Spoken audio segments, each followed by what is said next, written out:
우리는 흔히 은퇴를 인생의 마침표처럼 여깁니다. 하지만 진짜 중요한 건 은퇴 후에도 어떻게 의미 있는 삶을 살 것인가 하는 질문입니다. 35년 직장 생활을 끝내고 새로운 도전을 시작한 사람들의 이야기를 들으면 은퇴는 끝이 아니라 새로운 시작이라는 걸 깨닫게 됩니다. 그렇다면 은퇴 후에도 활기차고 보람 있는 삶을 살기 위해서는 어떤 준비가 필요할까요? 저는 오늘 이 문제를 좀 더 깊이 들여다보려고 합니다. 은퇴 후에도 뭔가 해야 하는 이유. 은퇴를 앞둔 사람들에게 가장 많이 듣는 말이 있습니다. 그냥 푹 쉬고 싶어요. 이제 놀아야죠. 여행도 가고 취미 생활도 하고. 맞습니다. 오랫동안 열심히 일했으니 쉬고 싶을 겁니다. 하지만 현실은 그렇게 단순하지 않습니다. 막상 쉬기 시작하면 처음 몇 개월은 좋을 수 있지만 시간이 지날수록 무료함과 허전함이 커집니다. 심리학적으로도 은퇴 후 아무런 역할이 없는 상태가 오히려 스트레스를 줄 수 있다는 연구 결과가 많습니다. 인간은 사회적 동물이기 때문에 무언가 의미 있는 활동을 하면서 살아야 한다는 것이죠. 특히 남성들의 경우 직장이라는 공간이 사라지고 나면 자존감이 떨어지는 경우가 많습니다. 나를 필요로 하는 곳이 없다는 느낌이 들기 시작하면 은퇴 후 우울증으로 이어질 수도 있습니다. 그럼 어떻게 해야 할까요? 답은 간단합니다. 은퇴 후에도 할 일을 만들어야 합니다. 돈보다 중요한 건 내가 즐길 수 있는 일인가? 은퇴 후 삶을 준비하는 사람들의 가장 큰 고민은 경제적인 부분일 겁니다. 은퇴 후에도 일정한 수입이 필요하기 때문에 새로운 일을 찾는 사람도 많습니다. 하지만 무조건 돈을 벌겠다는 생각만 하면 실패할 가능성이 큽니다. 은퇴 후 시작하는 일은 돈을 버는 목적보다는 내가 얼마나 즐길 수 있는 일인가가 더 중요합니다. 돈보다 보람을 선택한 65세의 상담사. 64세의 박정희 씨가 겪는 공무원으로 은퇴한 후 상담사가 되었습니다. 공무원 연금이 있어 굳이 돈을 벌 필요는 없었지만 사람들을 돕는 일이 자신의 인생에 의미를 준다는 걸 깨달았기 때문입니다. 박 씨는 은퇴 후 노인 상담사 과정을 수료한 뒤 지역 복지관에서 상담 봉사를 시작했습니다. 처음에는 그냥 시간 때우는 정도로 생각했지만 막상 사람들의 고민을 듣고 도움을 주다 보니 진짜 보람이 생겼다고 합니다. 연봉은 크지 않아요. 하지만 사람들이 저한테 고민을 털어놓고 나중에 고맙다고 연락 올 때면 내가 여전히 사회에서 역할을 하고 있다는 게 느껴져요. 박 씨처럼 은퇴 후 새로운 일을 시작할 때는 돈이 아니라 보람과 즐거움을 먼저 생각하는 것이 중요합니다. 작아도 좋다. 꾸준히 할 수 있는 일을 찾아라. 은퇴 후 새롭게 도전하는 일이 꼭 거창할 필요는 없습니다.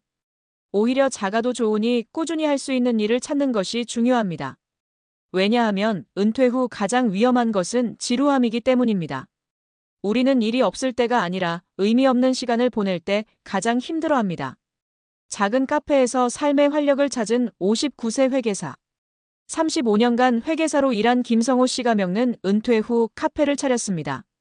원래 커피에 대한 전문 지식은 없었지만 퇴직 후 하루 종일 집에서 시간을 보내다 보니 뭔가 해야겠다는 생각이 들었습니다.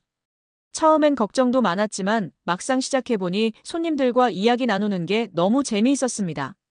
특히 매일 아침 출근하는 기분이 들면서 다시 삶에 활력이 생겼다고 합니다.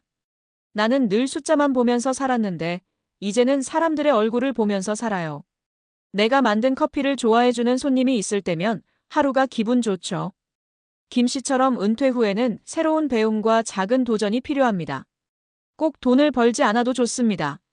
중요한 건 매일 아침 일어났을 때 오늘 할 일이 있다는 기분을 느끼는 것입니다. 사람들과 연결되어 있어야 한다. 은퇴 후 삶에서 가장 중요한 요소는 사람들과의 관계입니다. 현대사회에서 가장 큰 문제 중 하나가 고령층의 고립입니다. 직장에서는 늘 사람들과 부딪히며 살다가 은퇴 후에는 혼자 있는 시간이 많아지죠.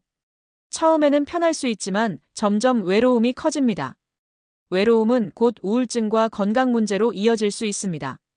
그래서 은퇴 후에는 사회적 관계를 유지하는 것이 정말 중요합니다. 연극을 통해 새로운 친구를 만든 62세 남성. 교사로 은퇴한 정우석 씨 62세는 처음에는 혼자 시간을 보내다 보니 우울함이 찾아왔습니다. 하지만 아내의 권유로 시니어 연극단에 참여하면서 인생이 달라졌습니다. 연극을 하면서 동료들과 연습하고 공연도 준비하고 자연스럽게 새로운 친구들이 생겼어요. 나이가 들어서도 배울 수 있는 게 이렇게 많다는 걸 몰랐죠. 정 씨처럼 은퇴 후에도 새로운 커뮤니티에 속하는 것이 중요합니다. 사람들과 소통할 수 있는 취미나 활동을 찾으면 은퇴 후 삶이 훨씬 더 풍요로워질 수 있습니다. 지금부터 준비해야 한다.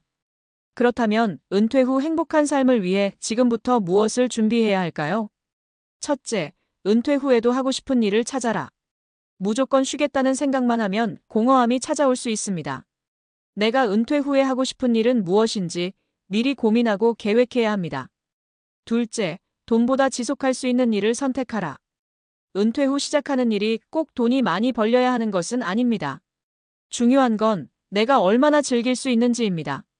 셋째, 사람들과 연결될 수 있는 활동을 해라. 은퇴 후에는 새로운 관계를 만들어야 합니다. 취미 활동이든 봉사 활동이든 내가 소속감을 느낄 수 있는 곳을 찾아야 합니다. 은퇴는 끝이 아니라 새로운 시작입니다. 하지만 그 시작이 즐겁고 보람되려면 미리 준비가 필요합니다. 오늘 이야기한 사례들처럼 은퇴 후에도 새로운 도전과 배움을 멈추지 않는다면 인생의 후반전이 훨씬 더 행복해질 수 있습니다. 여러분은 은퇴 후 어떤 삶을 꿈꾸고 계신가요? 지금부터 하나씩 준비해보면 어떨까요?